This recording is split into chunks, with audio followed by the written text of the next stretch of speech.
John chapter 19. Jesus sentenced to death. Then Pilate had Jesus flogged with a lead-tipped whip. The soldiers wove a crown of thorns and put it on his head, and then put a purple robe on him. "Hail, King of the Jews!" they mocked as they slapped him across the face. Pilate went outside again and said to the people, "I am going to bring him out to you now, but understand clearly that I find him not guilty." When Jesus came out wearing the crown of thorns and the purple robe, and Pilate said, "Look, here is the man."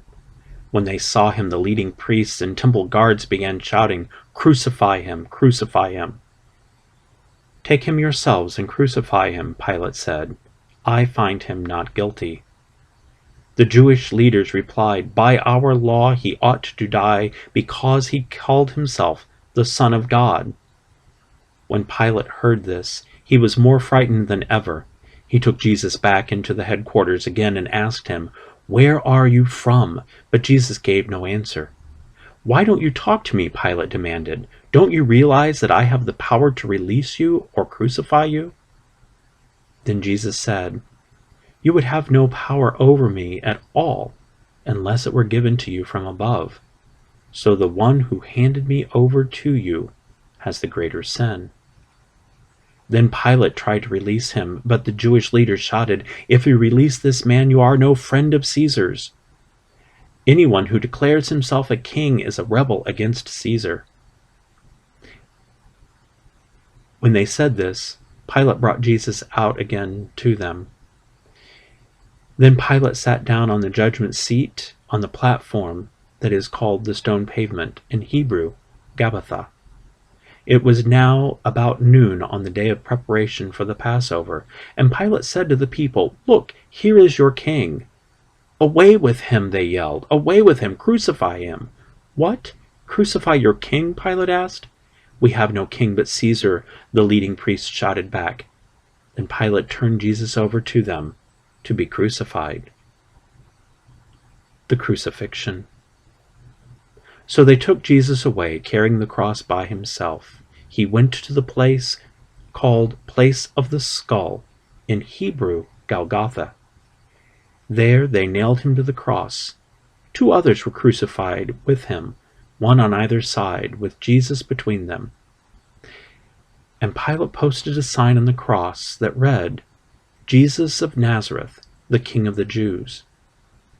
The place where Jesus was crucified was near the city, and the sign was written in Hebrew, Latin, and Greek, so that many people could read it.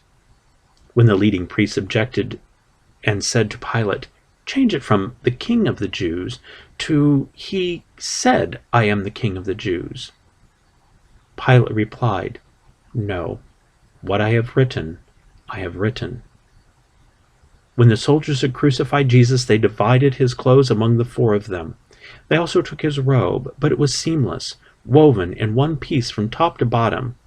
So they said, "Rather than tearing it apart, let's throw dice for it."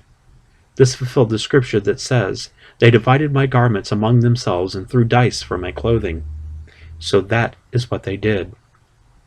Standing near the cross were Jesus' mother and his mother's sister, Mary, the wife of Cleophas, and Mary Magdalene. When Jesus saw his mother standing there beside the disciple he loved, he said to her, "Dear woman, here is your son." And he said to this disciple, "Here is your mother." And from then on, this disciple took care of her in his home.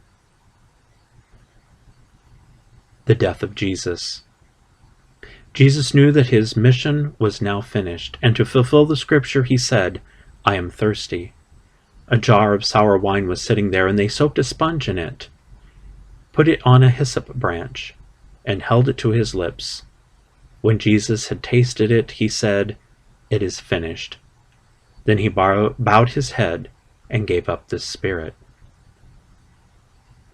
It was the day of preparation, and the Jewish leaders didn't want the bodies hanging there the next day, which was the Sabbath, and a very special Sabbath because it was Passover week. So they asked Pilate to hasten their death by ordering that their legs be broken, then their bodies could be taken down. So the soldiers came and broke the legs of the 2 men crucified with Jesus. But when they came to Jesus, they saw that he was already dead, so they didn't break his legs. One of the soldiers, however, pierced his side with a spear, and immediately blood and water flowed out. This report is from an eyewitness, giving an accurate account. He speaks the truth, so that they may continue to believe. These things happened in fulfillment of the scriptures that say, "Not one of his bones will be broken," and "They will look on the one they pierced." The burial of Jesus. Afterward, Joseph of Arimathea, who had been a secret disciple of Jesus because he feared the Jewish leaders, asked Pilate for permission to take down Jesus' body. When Pilate gave permission, Joseph came and took the body away. With him came Nicodemus, the man who had come to Jesus at night.